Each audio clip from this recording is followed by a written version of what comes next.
महादेव विषय कही ना दुर्गा विषय कही कि कही ना बस आम एति जाचु सहज श्रद्धा भाव में प्रणाम कर चलीचु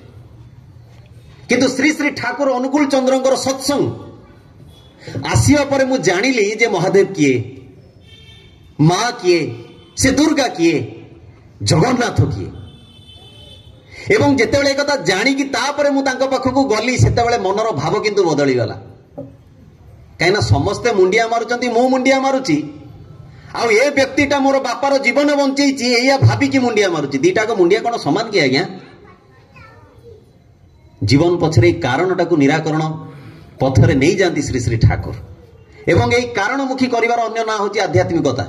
जीवन में आम जो गुरु ग्रहण करूँ जीवन कारणमुखी हो उठे आउ ये कारणमुखी जीवन में चालू चालू आम जीवन विभिन्न प्रकार बाधा विभिन्न प्रकार विपत्ति जो अज्ञानता सकाशे आज एत सब नाटक होची ये सब किसी भितर केमती मनीषर से ज्ञान चक्षुटा उन्मिलित हुए आउ जो ज्ञान चक्षु उन्मिलित होला परे मनीष जीवन को नियंत्रण करिवार अनेक गुड़िए साध्य स्वतःप्रुत भाव में ता भितर सृष्टि हो जाए। श्री श्री ठाकुर कहले मते खाली तो अंतर टिके स्थान दे देख निर्भरता भरोसार समस्त कथा ठाकुर कहते तेबे गोटे कथा जे आमे तांको अंतर रे स्थान देवा दरकार तेणु सत्संगर समय संक्षिप्त दादा अछंती कई पद कथा निश्चय आम मान पाखे तोली धरिबे मोर तो छोट बुद्धि मूर्ख ज्ञान किंतु एतिकी गोटे कथा मु जाने जे आज व्यक्ति जीवन ठू आरंभ करी पारिवारिक जीवन आज आम माने मनीष आकार अमनीष हो उठीचे आम मनीषर आकार पाइले भी प्रकार पाइने we all are human beings but we don't have humanity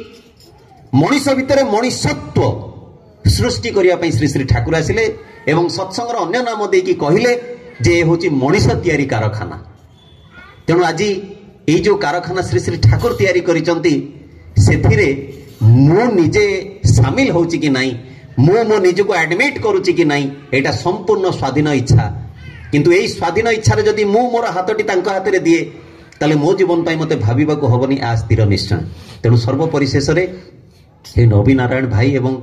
सुज्ञानी माँ